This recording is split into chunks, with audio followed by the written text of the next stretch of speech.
여러분, 안녕하세요. 오늘 제가 여러분께 들려드릴 이야기는 한 통의 제보로 시작되었습니다.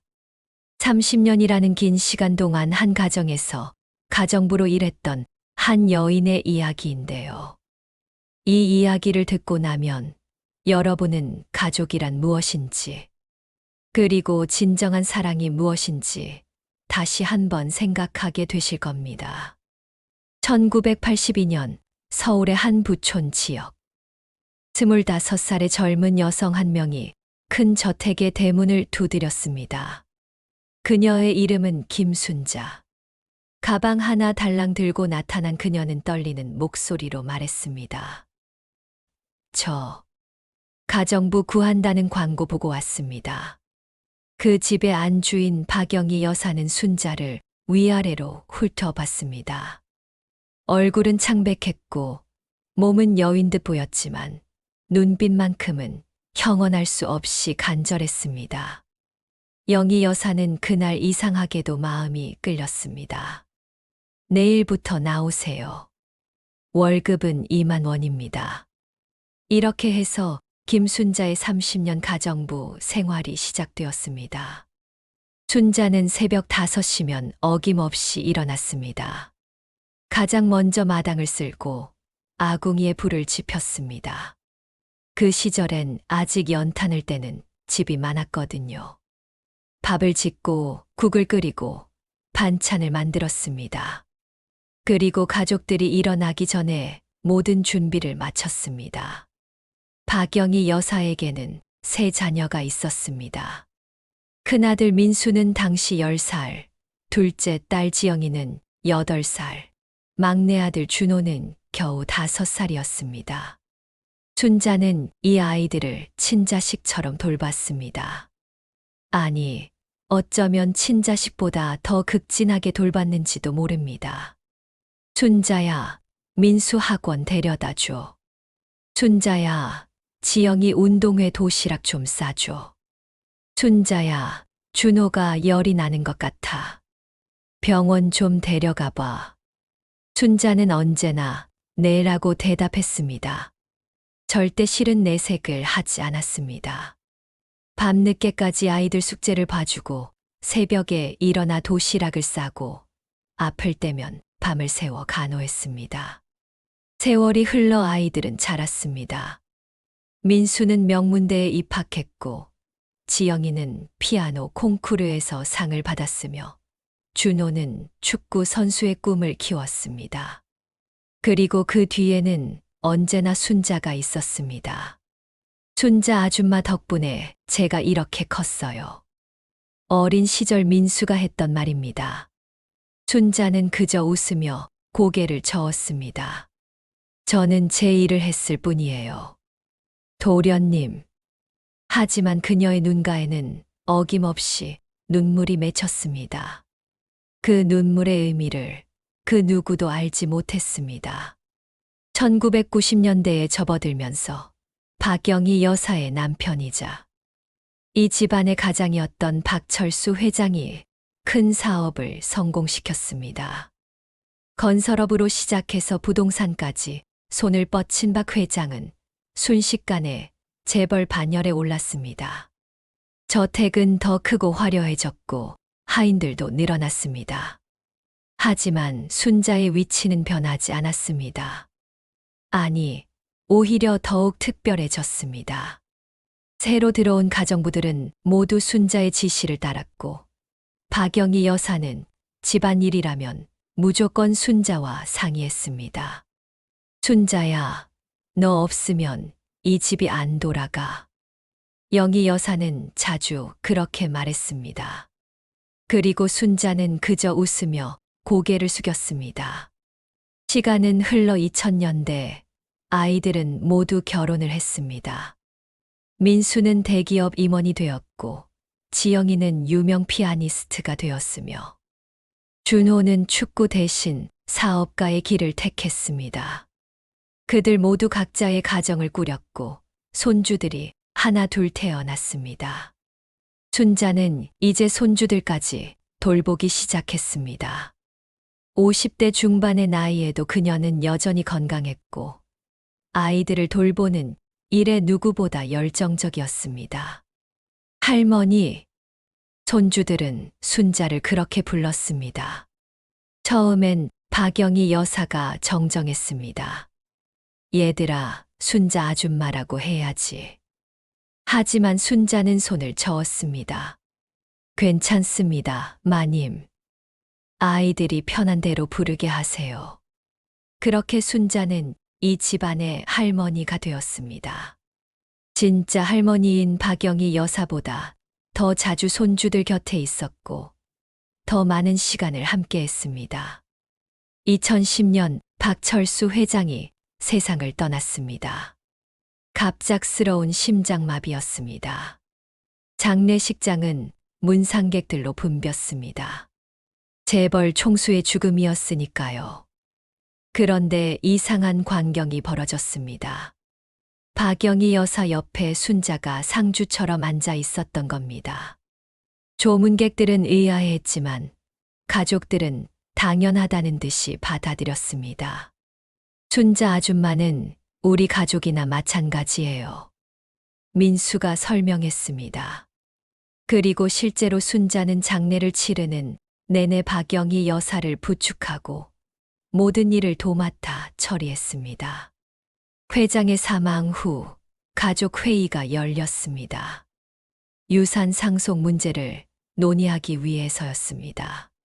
변호사가 유언장을 낭독했습니다. 재산의 40%는 부인 박영희에게, 나머지 60%는 세 자녀에게 균등 분할한다. 여기까지는 예상된 내용이었습니다. 그런데 변호사가 한 가지를 더 덧붙였습니다. 그리고 김순자에게 별도로 이 저택의 별채 하나와 매월 500만 원의 생활비를 지급한다. 순간 회의실이 조용해졌습니다. 지영이가 먼저 입을 열었습니다. 별채요, 생활비요. 아버지가 왜 가정부한테까지? 민수도 눈살을 찌푸렸습니다. 30년 일한 것에 대한 보상치고는 과한 것 같은데요. 준호는 아예 노골적으로 불만을 표시했습니다. 순자 아줌마 죄송하지만 이건 좀 이상하지 않나요? 우리 아버지한테 무슨 약점이라도 잡은 거예요. 순자는 고개를 떨구었습니다. 그녀의 입술이 파르르 떨렸습니다. 저는 아무것도 요구한 적 없습니다. 회장님께서 그냥 수십억 원짜리 별채를 주고 평생 생활비를 대주겠다고요? 지영이의 목소리가 날카로워졌습니다. 도대체 우리가 모르는 무슨 관계가 있었던 거예요? 어머니는 알고 계셨어요? 모든 시선이 박영희 여사에게 쏠렸습니다. 칠순을 넘긴 그녀는 긴 한숨을 내쉬었습니다. 그리고 떨리는 손으로 순자의 손을 잡았습니다. 애들아, 이제 말해야 할 때가 온 것 같구나. 민수가 다급하게 물었습니다. 뭘 말씀하시려는 거예요, 어머니? 박영희 여사는 순자를 바라봤습니다.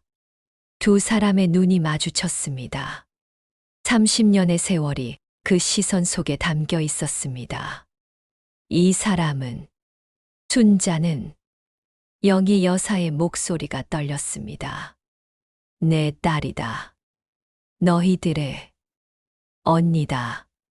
회의실은 순식간에 얼어붙었습니다. 시간이 정지한 것 같았습니다. 라고요? 민수는 자기 귀를 의심했습니다. 언니라니요, 순자 아줌마가. 그게 무슨... 지영이는 자리에서 벌떡 일어났습니다. 어머니, 지금 무슨 말씀을 하시는 거예요? 장난치시는 거예요? 준호는 그저 멍하니 순자를 쳐다봤습니다. 박영희 여사는 깊은 숨을 들이쉬고 이야기를 시작했습니다. 내가 21살 때였다. 너희 아버지를 만나기 전이었지.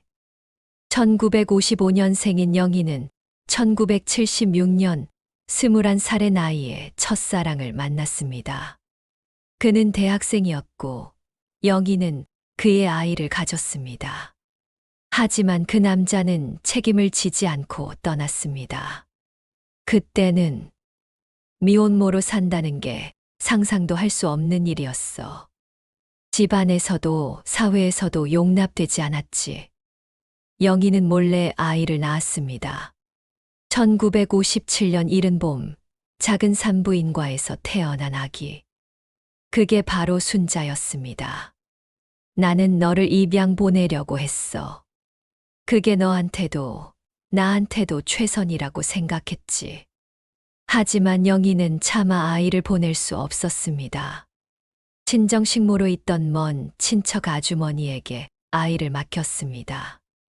그리고 그 아주머니는 순자를 시골에서 키웠습니다. 너는 그렇게 남의 집 아이로 자랐어. 나는 5년 후에 너희 아버지를 만났고 결혼했지. 박철수 회장과 결혼한 영희는 민수, 지영, 준호를 낳았습니다. 하지만 그녀의 마음 한구석엔 늘 순자에 대한 죄책감이 자리 잡고 있었습니다. 1982년 순자를 키워주던 아주머니가 돌아가셨어. 순자는 갈 곳이 없었지. 그래서 영희는 남편 몰래 순자를 찾아갔습니다. 그리고 제안했습니다. 우리 집에서 가정부로 일하지 않겠니? 그러면 적어도 내 곁에 있을 수 있어. 25살의 순자는 울면서 고개를 끄덕였습니다. 그렇게 30년이 흘렀다. 영희 여사의 눈에서 눈물이 흘러내렸습니다. 미안하다, 순자야. 너를 딸로 인정하지 못하고 가정부로만 두었던 게 나는 비겁했어. 세상의 시선이 두려웠고 너희 아버지와 너희들을 잃을까봐 겁이 났어. 순자도 눈물을 흘렸습니다. 아니에요, 어머니. 저는 그저 어머니 곁에 있을 수 있어서 감사했어요. 민수는 바닥에 주저앉았습니다. 그러니까 우리가 순자 아줌마한테 했던 모든 것들이 그는 기억했습니다. 어린 시절 투정 부리며 순자에게 소리 지르던 일들을, 심부름시키고 숙제 떠넘기고 밤늦게까지 일하게 하던 일들을. 나는 친언니한테 그런 짓을 했던 거네요. 지영이도 무릎을 꿇었습니다. 순자 언니, 아니 언니.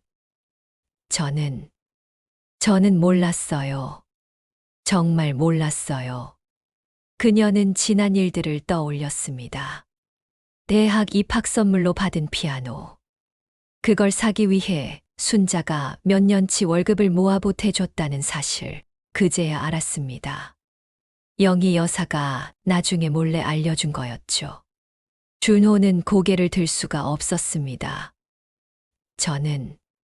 저는 순자 아줌마한테 가장 심하게 굴었어요.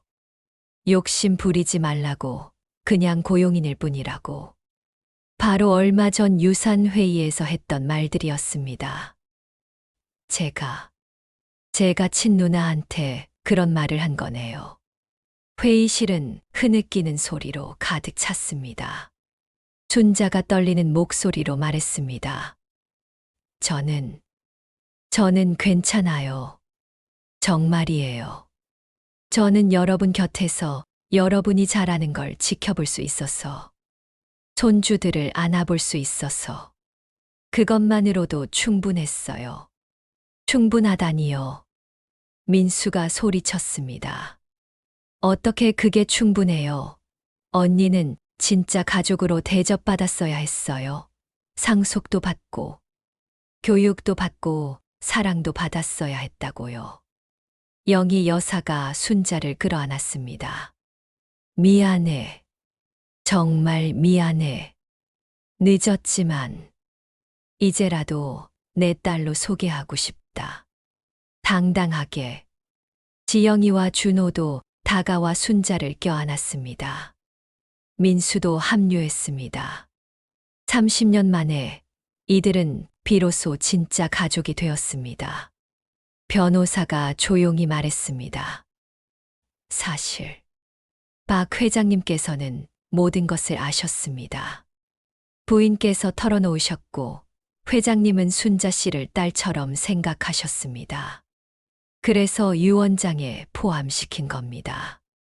박철수 회장은 오래전부터 진실을 알고 있었습니다. 그리고 순자를 집안의 일원으로 여겼습니다. 다만 세상에 공개하는 것은 영희의 몫으로 남겨뒀던 겁니다. 그날 이후 많은 것이 바뀌었습니다. 순자는 더 이상 순자 아줌마가 아니었습니다. 이제 그녀는 큰언니이자 순자 이모였습니다. 가족 사진에 당당히 자리했고 가족 회의에 참석했으며 명절엔 동등한 자녀로서 세배를 받았습니다. 민수는 순자의 이름으로 장학재단을 세웠습니다. 김순자 장학재단은 미혼모와 그 자녀들을 돕는 일을 시작했습니다. 지영이는 순자를 위한 자선음악회를 열었습니다. 수익금은 모두 소외된 가정부들과 가사노동자들을 위한 복지, 기금으로 쓰였습니다. 준호는 회사 이름을 바꿨습니다. 순자하우징이라는 이름으로 저소득층을 위한 임대주택 사업을 시작했습니다. 그리고 박영희 여사는 마침내 자유로워졌습니다. 40년을 짊어졌던 죄책감에서 벗어난 그녀는 순자와 함께 시간을 보내기 시작했습니다. 늦었지만 모녀의 시간을 만들어가기 시작했습니다. 어느 날 저녁, 온 가족이 모인 식탁에서 손주 하나가 물었습니다. 할머니, 순자 할머니는 왜 여기서 일하는 사람이었어요? 박영희 여사는 순자의 손을 잡으며 대답했습니다. 일하는 사람이 아니었단다. 우리 가족이었어. 처음부터 쭉. 순자가 미소 지었습니다. 그녀의 눈가에 주름이 깊게 패었지만 그 미소는 그 어느 때보다 밝았습니다. 그래요.